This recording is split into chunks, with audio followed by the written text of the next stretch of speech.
जाली note equal हो गया, क्या हुआ? काला धन वापस कब आएगा? आतंकवादी गतिविधि क्यों बढ़ गई? और भ्रष्टाचार दुनिया के प्रचंड पर क्यों चला गया? नोटबंदी के बाद महंगाई इस देश की जिंदगी को नासुर क्यों बना दिया?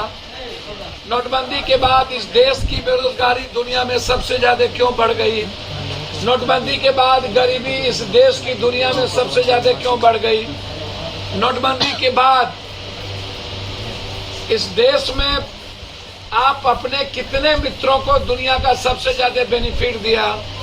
नोटबंदी जब 2016 में आपने की थी तो उस वक्त गुप्त एजेंडा बिल्कुल था कि आपको सत्ता में इन प्रकार आना है। पहले से आपने साजिश रची और बिल गेट्स के कहने पर, बिल गेट्स क्यों?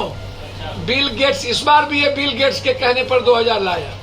बिल गेट्स चाहता है कंप्लीट हर चीजों को डिजिटल कर देना दुनिया में, ताकि इन बाहर के लोगों को भारत की एक एक चीज कब्जा में करके रखने का उनका जो प्लान है डिजिटल मीडिया का, डिजिटल, वो बिल गेट्स उसमें पूरी साजिश उसमें रच ली।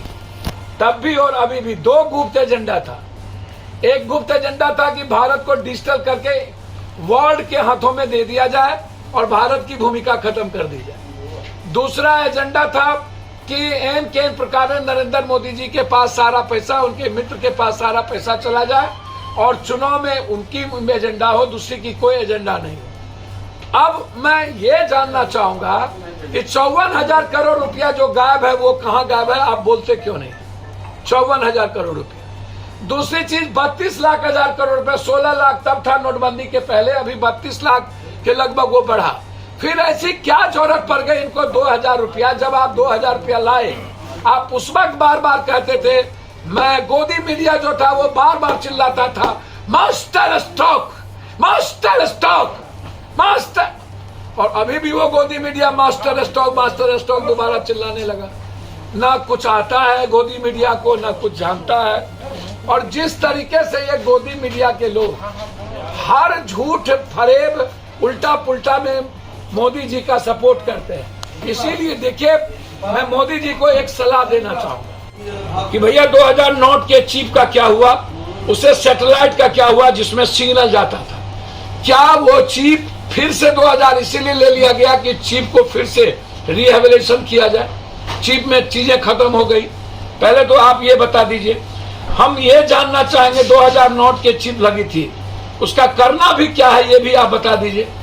निकाल गोदी मीडिया जिस चीज को मालिक को दे देना है या अपने पास रखना है ये वो बता दे। दूसरी चीज, क्या घर में अनाज से लेकर तसला, बैलन, पर्दा, टेबल, कुर्सी, पुराने सारे कपड़े हम लोग वापस कर दे कि रखे हैं? ये भी आप हमको बता दीजिए।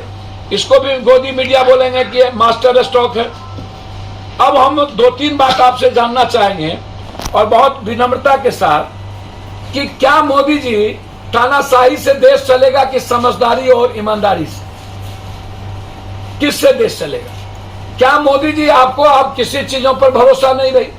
न राम पर, न कृष्ण पर, न सीत पर, न नानक पर, न बुद्ध पर, न कबीर पर, न दुनिया के किसी संस्कृति पर, न विज्ञान पर, न अध्यात्म पर। अब किसके सहारे आप दुनिया में? आप हमेशा जो बात करते हैं, हमेशा बचकाना बात, हमेशा बचकाना बात। इसीलिए दुनिया कहती है कि देश का पीएम, सीएम और देश चलाने वाला व्यक्ति कम से कम जीनियस हो, दूसरों का ना सुने, दूसरों की बातों में ना आए, अपने देश के अंतिम व्यक्ति को देख करके चलाने की बात करें। बहुत क्लियर है। और इसमें बार बार ये कहना, ये सबसे ज्यादा वार किस पर है? जिसने मोदी जी को सबसे ज्यादा, अब ये वार जो गडकरी जी पर भी है, ये वार जोगी जी पर भी है।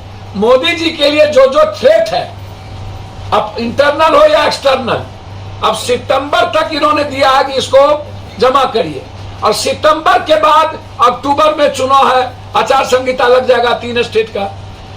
ये आप पूरी दुनिया को अगले बार भी चुनाव, अब 16 में 19 में चुनाव था और इस बार भी आप 25 में चुनाव विधानसभा की, 24 में, और आप अभी नाटक कर दिए। तो क्या देश इस तरह चलता है? देश क्या मदारियों से चलेगा? देश बाजीगरी से चलेगा? कि देश आम आदमी की जिंदगी कैसे बचेगी उससे चलेगा।